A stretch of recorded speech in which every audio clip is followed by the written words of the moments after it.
Kaş'tan herkese merhaba.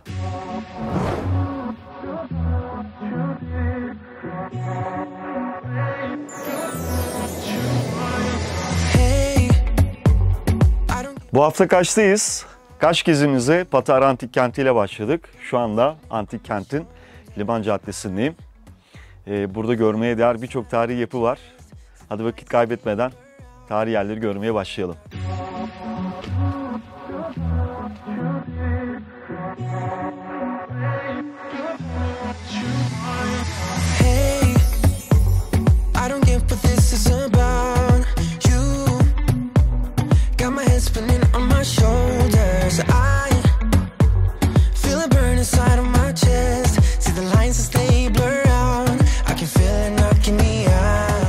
Antik kentten bahsedeyim sizlere. Likya uygarlığın en önemli kentlerinden bir tanesiymiş Patara. Santos Vadisi'nin güneybatı ucunda konumlanmış ve bu vadinin denize açılan tek kapısı olması nedeniyle tarih boyunca da önemini sürdürmüş. Antik dönemde Likya Birliği'nin 3 ayakına sahip 6 kentinden biri ve en önemlisiymiş Patara. Likya Birliği toplantıları kentte bulunan birliğin meclis binasında yapılırmış. Buradan Patara plajına geçeceğiz. Ardından kum tepelerine gideriz. Sonrasında da Kaş'a geçeceğiz.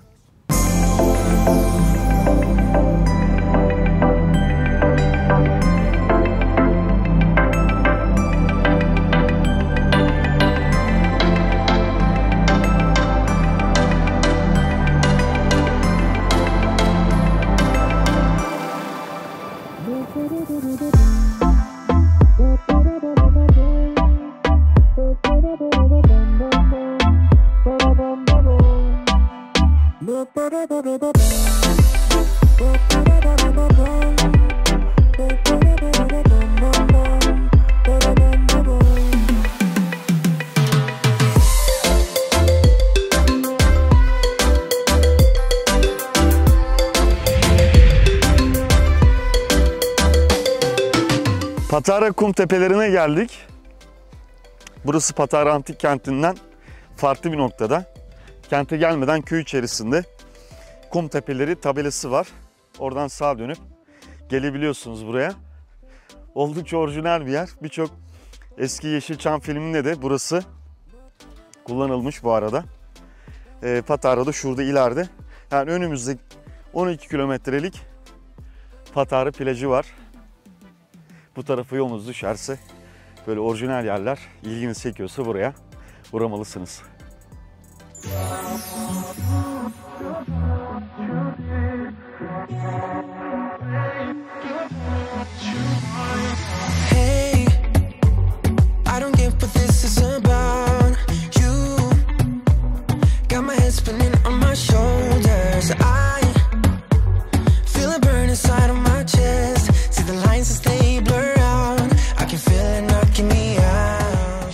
Antifelios'tan yani Kaş'tan herkese selamlar.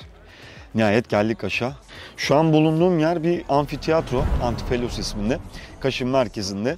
Yani Kaş merkezde kalıyorsanız ya da Çukurova bu yakın bir civarda kalıyorsanız buraya yürüyerek yani gelebiliyorsunuz. Buraya fotoğraf çektirmek için geliyorlar. Biraz sonra gün batacak. Bu saatlerde oldukça popüler. Siz de Kaş'a gelirseniz güneşi burada bir akşam da olsa lütfen batırın. Yarın Kaş'ta kaldığımız yerden tekrardan devam edelim.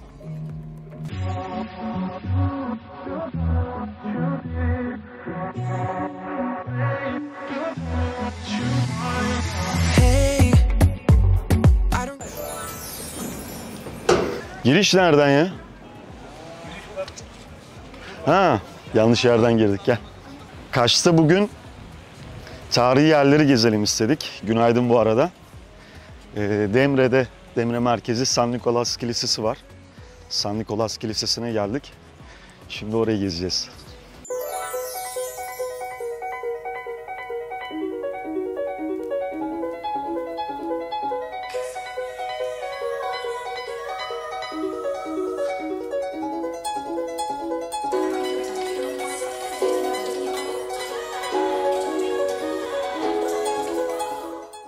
İlk durağımız San Nikolas Kilisesi. Bu kiliseyle ilgili bilgi aktarayım size. Kilisenin önümü şuradan geliyor. Namı diğer Noel Baba, San Nikolas adına yapılmış bir kilise.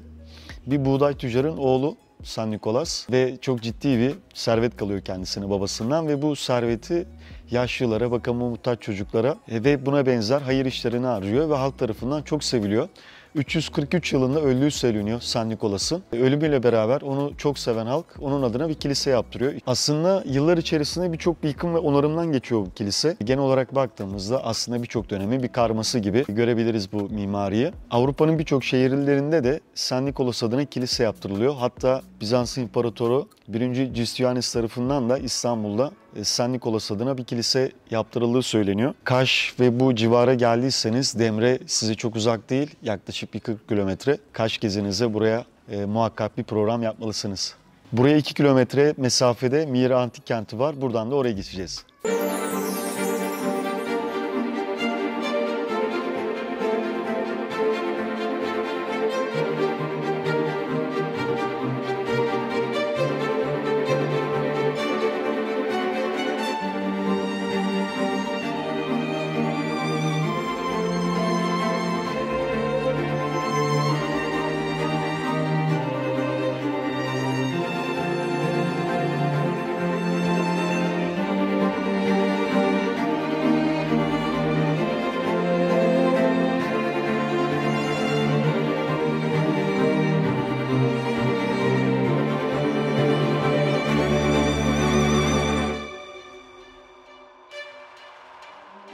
Ve sırada Mira Antik Kenti. Burası M.Ö. 5. yüzyıldan bu yana hayatta olan bir yer.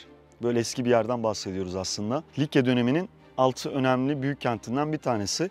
Hatta bir dönemde Likya uygarlığının başkenti olmuş. Buranın önemi şuradan geliyor. San Nicolas, namı diğer Naal Baba'nın psikopos olduğu bir kent burası. Özellikle onun psikopos olmasından ötürü burası önem arz ediyor. Bir Arap baskınında şehrin en önemli yapılarından biri olan San Nicolas Kilisesi yıkılıyor. Arkamda amfiteyatro var. Amfiteyatronun sağ ve sol taraflarında da kaya mezarları var. Bunlar en önemli kalıntılar olarak günümüze ulaşmış. Yine kentin tepesinde Roma ve Helenistik döneme ait surlar bulunmakta. Bu dönemde bu bölgenin adı Demre olarak geçiyor. O dönemde de Mira olarak geçiyormuş ve kentin önündeki Mira Ovası'ndan geliyor kentin ismi de. Benim hissiyatım şöyle, oldukça bakımlı bir antik kent.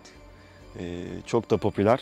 Özellikle Ortodoks mezhebine mensup kişiler, Hristiyanlar tarafından oldukça sık ziyaret ediliyor. Tabii ki bu bölgeye yolunuz düşerse programınıza bu antik kente de kesinlikle dahil etmenizi tavsiye ederim.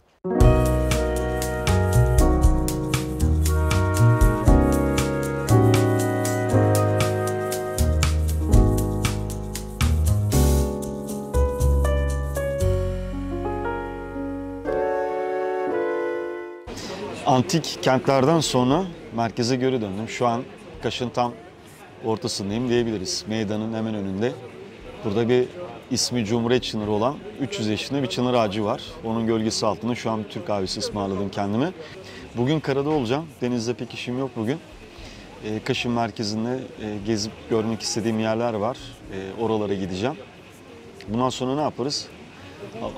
Uzun Çarşı'ya mı geçeceğiz? Hemen arkamızda. Hemen arkamızda Uzun Çarşı var. Buradan da oraya geçeceğim.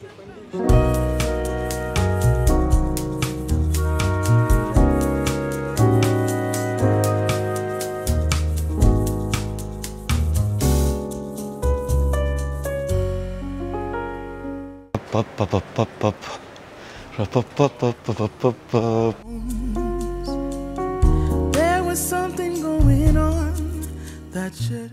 Uzun Çarşı'nın sonunda Kral Mezarı var. Milattan önce 400 yılına ait. Çarşıyı gezdiğinizde, biraz daha yukarı çıktığınızda Kaş'ın simgelerinden bir tanesi olan bu Kral Mezarı'nda görebiliyorsunuz.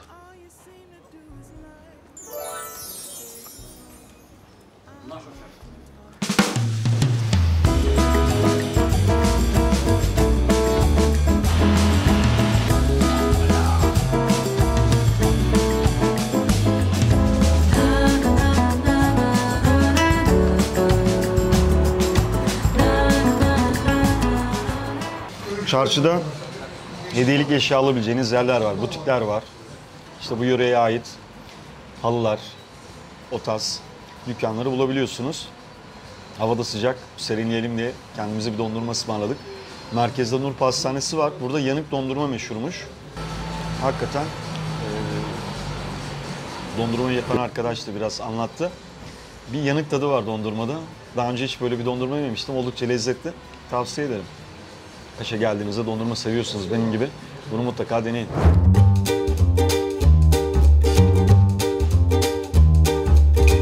Evet, akşam oldu Kaş'ta. Kendimiz dışarı attık biz de. Sokaklarını gezelim. Oldukça keyifli görünüyor. Gezdikten sonra da Kaş'ta en sevdiğimiz yere gideceğiz.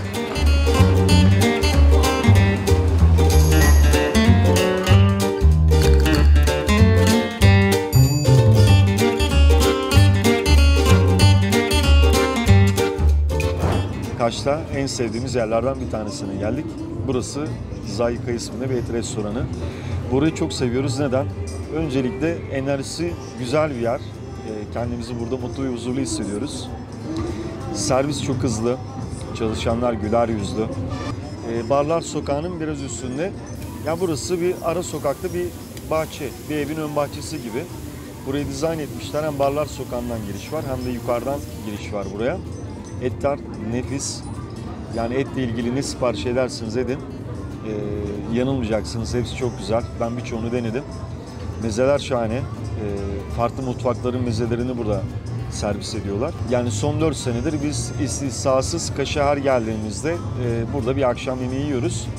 Sevmediğim tek tarafı şu, eleştireceğim biraz da.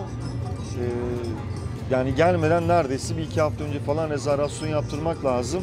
Yarın farklı şeyler yapmayı planlıyoruz Kaş'ta. Yarın sabah tekrardan görüşelim. Günaydın. Bugün Kaş'ta dalışa gideceğiz. Öğlen 2'ye kadar sürecek. Haydi başlayalım.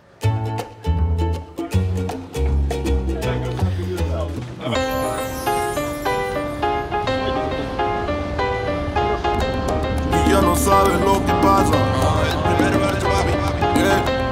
Lo que manda aquí la clave. Este ritmo guaguancó. Esto es lo que existe. Y también está mi chamaco. Nadie nos resiste. Aunque estamos bravos. La chamaca brava. Esta vida es brava. Ve teknemiz yola çıktı. Şu an dalış yapacağımız noktaya doğru ilerliyoruz.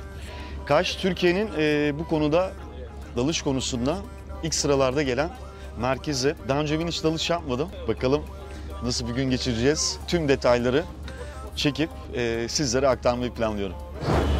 Merhaba, günaydın. Merhaba, günaydın. Nereye gidiyoruz abi şimdi? Bugün Neptün Üçkaya dalış noktasına gidiyoruz. Kaç tane nokta var peki böyle? 30'un üzerinde dalış noktası var. Eniniz neresi dalış noktalarından? Yani Kaş'ta çok fazla özel dalış noktası var. Batıklarımız var bir kere en önce. Batıklar güzel. Neden Kaş dalış için çok iyi? Çünkü görüş çok iyi suyun altında. Evet. Ve su altı topografisi çok güzel. Kanyonumuz var suyun altında. Büyük bir mağaramız var. Tünel dediğimiz baca gibi içine girip altından geçtiğimiz yapılar var. Oralar özel noktalar ve duvarlar, apiko dediğimiz direkt dikey bir şekilde iniş yapabileceğimiz dalış noktaları var. Şu an Çukurbağ Yarımadası'nın aslında biraz ucuna mı geldik gibi? Evet, Çukurbağ Yarımadası'nın ucuna doğru geliyoruz. Şu karşımızda Meis Adası var. Şu soldakiler 5 adalar mıydı? 5 adalar, onlar yine bizim adalarımız ve birçok dalış noktası var oralarda. Yüksek olan zirve, o da Yunan adası, doğudaki son Yunan adası. Meis de doğudaki yaşam olan son Yunan adası. Odanın ismi ne? Arkada görünen adanın ismi? Bayrak Adası. Bayrak Adası. Umut Bey'den bilgileri aldık yolculuğumuzla ilgili. Sağ olsun tüm detayları anlattı. Burada da hazırlıklar başladı. İşte tüpler, kıyafetler, dalgıçlar hazır. Adam yanında orada. Hadi abi.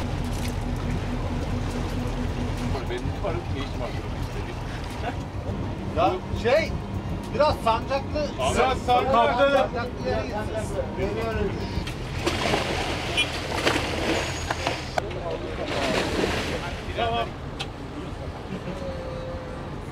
Yalnız dalınamayacak bir nokta mı? Yoksa bu öyle bir tercih etmiş bu grup? O 5 kişilik bir grupta mutlaka bir lider olacak ki karmaşa olmasın. Ne kadar sürecek peki bu dalışları? Bu ekip çok tecrübeli bir ekip. Minimum 40 dakika kalacaklar. Daha da uzayabilir. Hadi uğurlar olsun. Bir şey var mı? Bir jargon var mı? Şu an gittiler. Güle güle mi diyoruz? İyi dalışlar. İyi dalışlar. Dönüşte? Hoş geldiniz. Tamam, süper. Bir deneyin bakalım hoşunuza giderse. Şimdi siz bu beyefendiyle beraber mi dalacaksınız? Evet. Ona rehberlik mi edeceksiniz? Evet. Kurt dalışı lideri olacak. Kurt dalışı. Grup dalışı. Ha, grup dalışı. Ben kurt dalışı anladım. Lider ben olacağım. Bir de asistan arkadaşımız var. Girebilir. Ben de gidiyorum size. Daha önce dalmış sanırım. Yani evet. İyi bir dalıcı. Ha, iyi bir dalıcı. Ha, siz bölgeyi anlatacaksınız aslında biraz da. Yok, ben lider olacağım. Hem bölgeye hakimim hem de işte grubun sorumluluğu bende. Anladım abi. İyi. Güzel, güzel dalışlar.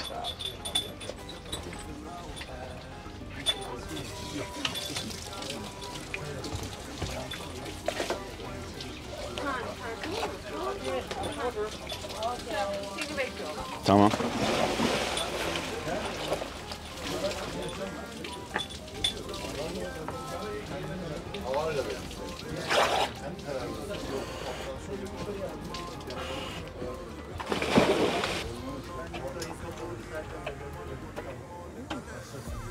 Geldiniz. Hoş bulduk. Ben Ahmet Sinan, Dive Master seviyesindeyim. 6 yıldır bu teknede çalışıyorum. Bugün deneme dalışı briefingini size ben anlatacağım. Burada temel amacımız aşağıda kendinizi nasıl hissediyorsunuz? Hoşunuza gidecek mi? Stres yapıyor musunuz? Bunları görmek. Dalışta 5 metreye, maksimum 5 metreye 20 dakikalık bir dalış planlıyoruz. Herhangi bir sıkıntı olduğu takdirde maksimum 4 saniyede yüzeye çıkabiliyoruz. Dalışlarımız birebir şekilde gerçekleşecek. Bir Dive Master veya eğitmen, yanında da bir deneme dalışı olacak. Bu tüpler içinde 220 bar basınçlı havaya sahip. Bu bize 5 metrede yaklaşık 1,5-2 saat yetecek bir alan. Bundan dolayı havan bitecek diye tedirgin olmanıza gerek yok. Rahat rahat nefes alıp verebilirsiniz. Ancak şu an kullandığımız havaya nazaran bir farkı var. Neminden arındırılmış bir hava, temiz bir hava. Filtre ediliyor kompresörde buna basılırken. Bundan dolayı şu an kullandığımız havadan aslında birazcık daha kaliteli bir hava. Ufak bir yan etkisi var. Neminden arındırıldığı için boğazda kuruluk yaratabiliyor. Bu normal havayı solumaya başladığınız zaman geçecek bir durum. Aşağıda sizi birazcık öksürtebilir ama kalıcı bir şey değil. Tamamıyla olabilecek bir şey, herkesle görülebilecek bir şey. Strese girmenize gerek yok bu konuda. Şimdi tüpün içindeki havayı nasıl soluyoruz? Bu ekipmanın adı regülatör. Dalış boyunca ağzınızda olacak. Uç kısmına MAPS diyoruz. MAPS'ı içlerindeki yuvalardan dişlerimizle hafif ısırıyoruz. Çok sert ısırmanıza gerek yok. Çenenizi kastırmanıza gerek yok. Rahat olduğunuz şekilde ağzınıza tutabileceğiniz kadar ısırmanız yeterli. Daha sonra dudağımızla MAPS'ın etrafını kavruyoruz. Böyle yaptığınız zaman içerisine hiç su girmeyecektir. Ancak yüz ifadelerinizdeki değişimlerde içine bir miktar su alabilir. Bu sizi rahatsız ederse çok basit bir yöntemle bu suyu dışarıya atabiliyorsunuz. Kuvvetli bir nefes vermeniz gerekiyor. Böyle yaptığınız zaman sağ ve sol tarafta bulunan egzozlardan içindeki su tahliye olacak. Regülatör dalış boyunca ağzımızdan çıkmayacak. Bu bizim en önemli kurallarımızdan biri. İkincisi ise nefes alıp vermeyi kesinlikle bırakmıyoruz. Nefesimizi tutmuyoruz. Bu ikisini yaparsanız çok rahat bir dalış geçiririz aslında. Gelecek anlatacaklarım dalış konforunuzu giderek arttırmak için gerekli olan kısımlar olacak. Bizim aşağıda kullanacağımız, sizin kullanacağınız 3, bizim kullanacağımız da bir iki tane işaret olacak. Biz size soracağız iyi misiniz diye ve sizden bir cevap bekleyeceğiz. Aşağıda her sorulan soruya bir cevap vermek zorundasınız. Selam verdiyse selam da vereceksiniz. Bizde kural bu. İyi misiniz? Okeyleri alayım. Sıradan okeyleri alalım. Okey. Herkes çok iyi. Eğer bir sıkıntınız varsa bunu da bize belirtmeniz gerekiyor. Sağlık her şeyden önemli. 5 metreye ineceğim diye iyiyim yapmayın lütfen. Kendiniz için zararlı bir şey. Problem var.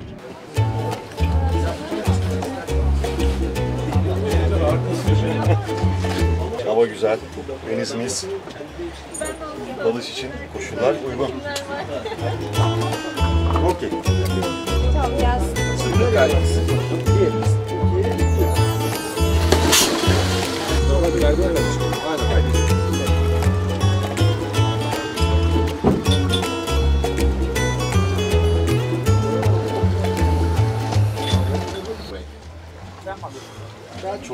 Evet, ilk görüş. İlk görüşüm. Nasıl anlatayım ya, nefis de. Beklediğim gibi değildi. Tedirgindim ama şahaneydi yani her şey ya. Çok iyi anlaştık. Hocayla da. Nefisti. Herkese tavsiye ediyorum. Kesinlikle yapalım. Kaçalım istersen daha güvenli senin için.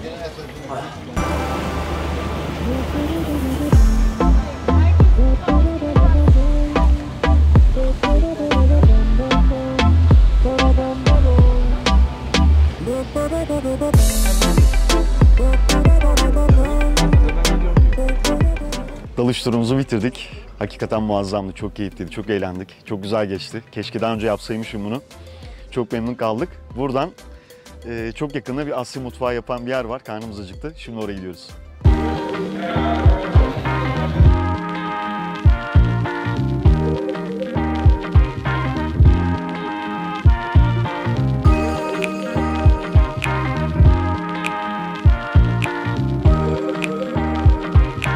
Teşekkürler.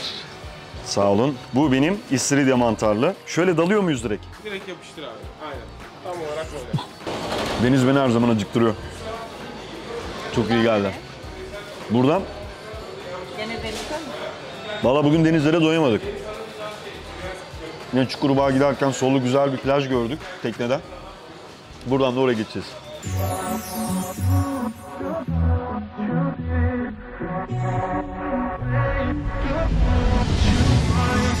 Hey, I don't get what this is about. You got my head spinning on my shoulders. Deniz nefis. Cam gibi bir su. Burayı öğleden önce dalış turuna katılmıştık. Orada gördük. Çok güzel. Plaj, çok güzel bir deniz. Merak ettim. Neresiymiş burası diye. Halk plajıymış burası. Girişte herhangi bir ücret ödemiyorsunuz. Şezlong şemsiye kiralamak isterseniz 10'ar lira. Paletlerimi giyeceğim şimdi. Palet için orkel gözlük. Eminim suyun altında da çok güzel şeyler vardır. Denizden sonra biraz kendimizi yukarılara attık serinlemek için. Yeniköy yoluna çıktık. Şu an bu gördüğünüz manzara Yeniköy yolundan. Deniz demişken bu arada Kaş'la ilgili deniz hakkında bildiklerimi anlatayım size. Merkeze en yakın denize girecek yer Küçükçakıl. Adı üstünde küçük bir yer. Evet, bir grup daha geliyor. Biraz sonra geçecekler yanına.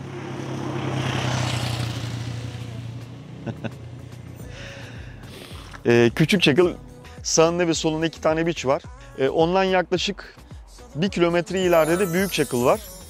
Büyükçakıl yani ortalama bir plaj büyüklüğünde. Orası da yine bir özel işletmede.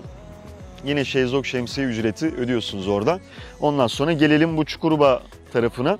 Çukurbağ tarafına gelirken Darboğaz'ın sağında ve solunda, yani karayla Çukurbağ Yarımadası'nı bağlayan noktanın en ince yerinde, oraya İnceboğaz demişler inceliğinden ötürü.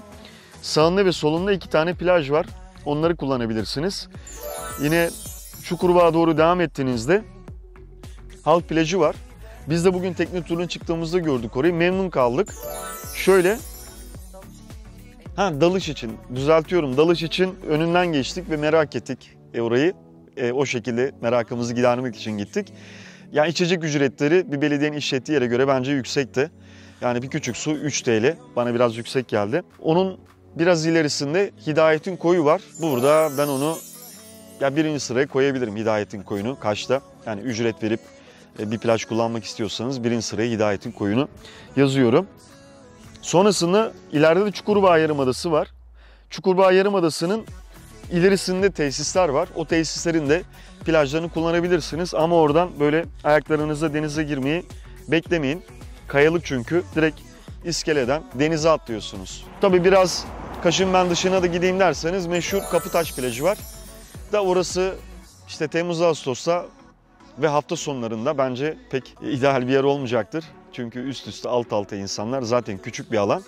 İşte Ekim'de, Mayıs'ta falan oranın tadını çıkarabilirsiniz. Yoksa sadece merakınızı giderebilirsiniz orada. O yoğunlukta insan pek ne denizden bir şey anlar ne de plajdan bir şey anlar. Patara plajı var. O da ne kadardır? Santos 45 kilometre ise Patara da o civardadır. Yani 45-50 kilometre ben bir yol giderim derseniz Patara plajı var 12 kilometre uzunluğunda. Başka denizle ilgili Akçagerme. Akçagerme de Kaş'tan Kalkan'a doğru devam ettiğinizde artık bu yelkenlerin bulunduğu marineyi falan geçiyorsunuz. Yine Kaş'a ne kadardır? 2-3 kilometre mesafededir. Yani şu kuş bakışı için ve güneşi batırmak için buraları ideal yerlermiş. Burayı da bir arkadaşımız tavsiye etti. Kaşlı bir arkadaşımız sağ olsun. Tevfik. Ona da teşekkür ederiz buradan. Biz buradan otele geçelim. Otelden sonra akşam Kaş'ın sokaklarını tekrar gezmeye başlarız.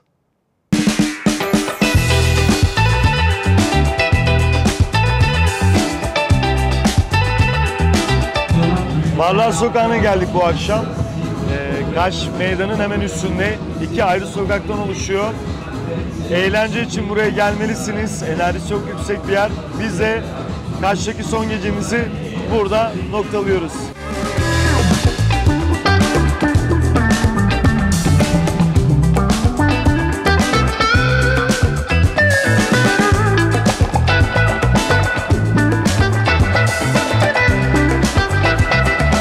Evet, Kaputaş'tan herkese selamlar.